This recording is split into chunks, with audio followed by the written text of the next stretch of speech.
don't feel like going back out into the 40-degree weather just to grab a book out of my car.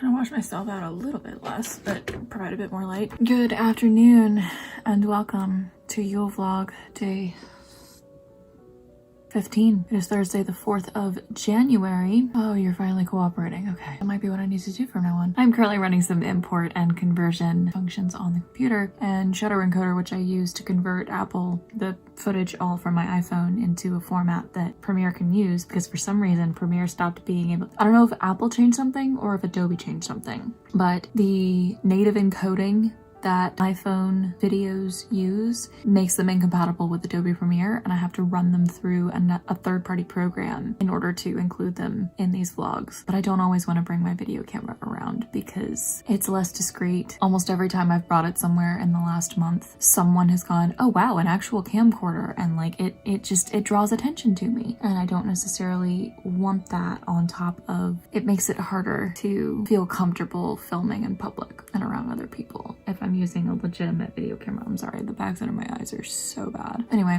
got the VOD downloaded last night. I just went through and did the highlight segments from the stream from yesterday. I am sitting at 61 followers, so that's good. It seems the issue I'm gonna have is getting 3 or more viewers on average per stream.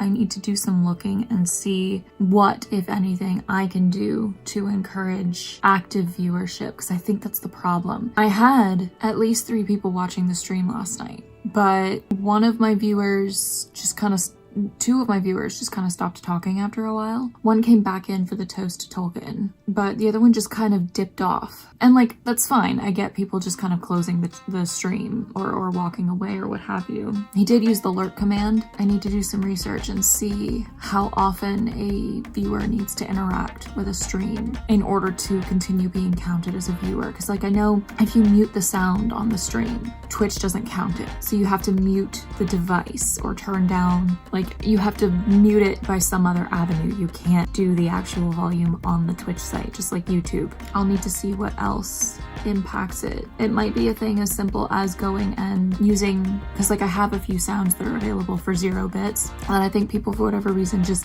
haven't realized exist. So maybe triggering one of those every so often, or coming back to chat every few minutes. I know once you're affiliate and you have channel points, there's a little thing that pops up as you keep watching. You just natively earn, like, I think it's between 10 and 50 points every few minutes. So there'll be a little like green treasure chest that pops up next to the channel points, and you click that and that's it.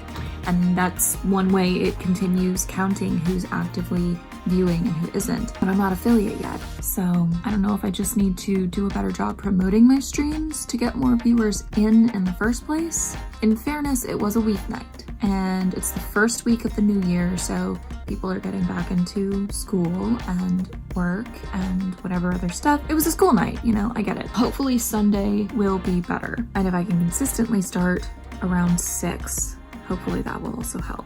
But that seems to be the main issue, is keeping the consistent average of at least 3 viewers within a 30-day span. I'm currently sitting at, well, I don't want to do too much on this computer while this function's running because I think it messes up, but I think I'm sitting at like 2.7 or something like that. So yeah, I'm waiting for this conversion to finish.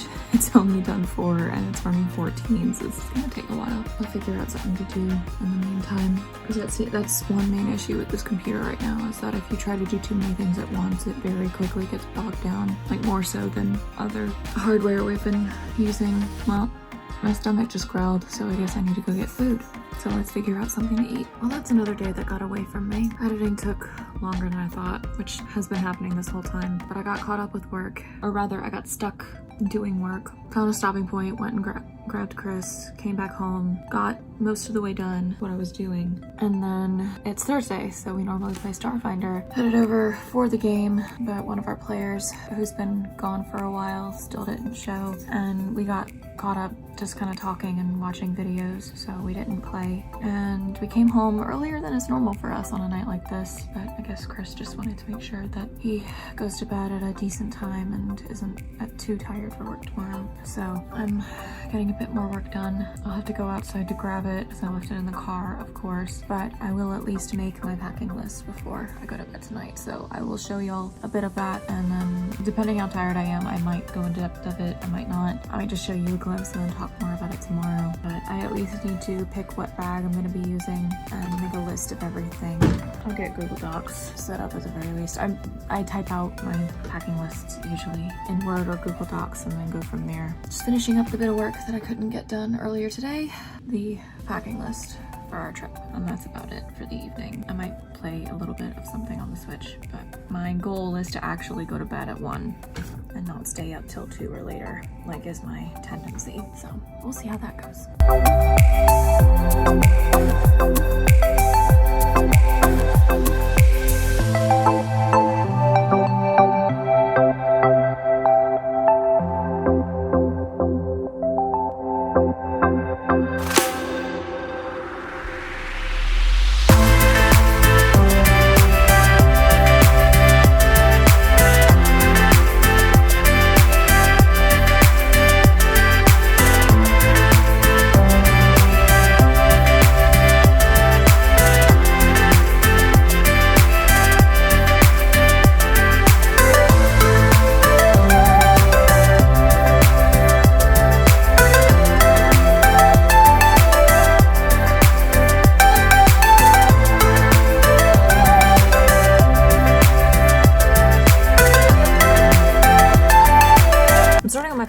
And I'm not going to show too many details of where exactly I'm going to be going and when, just for privacy's sake, but this is the sort of template that I have developed, and I will show you guys the book in the morning. But what I've done is I took information from a book called How to Pack by Hitha Palepu, I believe is how her name is said, based on the spelling. I will put it on screen, and again, I'll show you all the book tomorrow. But she has a formula and a bunch of suggestions for how to go about figuring out what you need to pack and how much of each thing. So for instance, since I am going to a wedding, I will need at least one outfit that is appropriate for a wedding, with the shoes and the makeup and everything like that. And said wedding will be on this middle day because of how we have planned out our actual trip, and we're driving there, so we don't need too terribly long, which is good. But day 1 is mostly going to be prioritizing comfort, since I will be driving for 4 to 5 hours. Day 5 is the same. Days 2 and 4 will probably mostly be casual because I don't know what we'll be doing. I don't even know if we're going to be at the rehearsal, probably not. So day 3 is the important one where I need to be wedding appropriate and everything else can kind of just be me.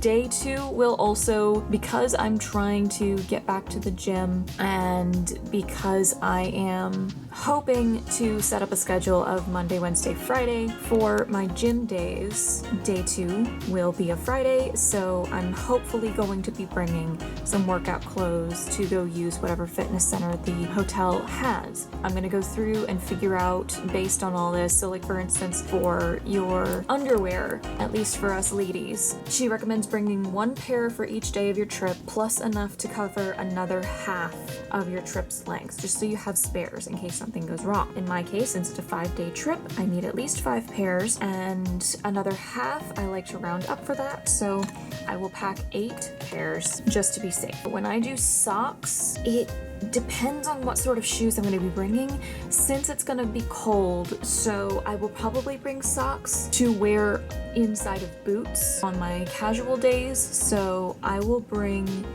5 pairs of socks just to be safe, but I probably won't use all 5 pairs. It's very likely I will be wearing tights for the wedding, because I have some really nice wool tights from Snag that I wore actually on New Year's, and they were I didn't need them during the day, but I went and slipped them on once it got cold at night, and they helped a lot. So I'll probably wear those with one of my 2 really nice vintage pairs of shoes. For bottoms, I will probably just bring jeans and maybe one skirt to get a bit more wear out of those tights. Tops, I will probably end up with just t-shirts, but I might plan to bring one nice blouse. I will go through. I'll probably wear a dress for the actual wedding, so I'll go ahead and put that in there, and then when I decide which dress, I'll switch this to the name or description of the dress. I'm gonna remove the costume section. Shapewear, I have a back and forth with myself sometimes of if I want to include my corset. I might bring the corset to wear over whatever dress. I'm not sure. And when I have more of this in the morning, I'll show y'all more and talk about this more. But seeing as it is late, and this is basically the last thing I'm going to worry about for the evening, I'll go ahead and sign off because I'm all done with work, and it's already 12:30, so I will be going to bed in the next 30 minutes anyway. This is another footage light video in this series, but I do hope you enjoyed it nonetheless, and I will see you all tomorrow. Thank y'all so much for watching. I really hope you've enjoyed. If you did, please click that like button below to let YouTube know that, and while you're down there, and if you haven't already, please click subscribe and the little notification bell next to it, and turn on all notifications so you never miss a video. If you'd like to see more YuleVlog content specifically, I have the playlist linked in the cards and in the dibble dabble below, where you can also find my link tree if you'd like to see where I'm active on other social media planes such as Instagram, Facebook, Twitter, Twitch, Rumble, my own personal website, and Patreon. Speaking of, I, as always, would like to give a very special thanks to my amazing coven of patrons who continue to be my biggest supporters, especially Candle tier members Mitchell and Unimportant. And if you, dear viewer, would like to join their ranks, again, check that link tree in the descriptive tome for my Patreon, where pledges start at $1 a month. Thanks again. I'll see you tomorrow, and keep aiming, my loves. Mwah!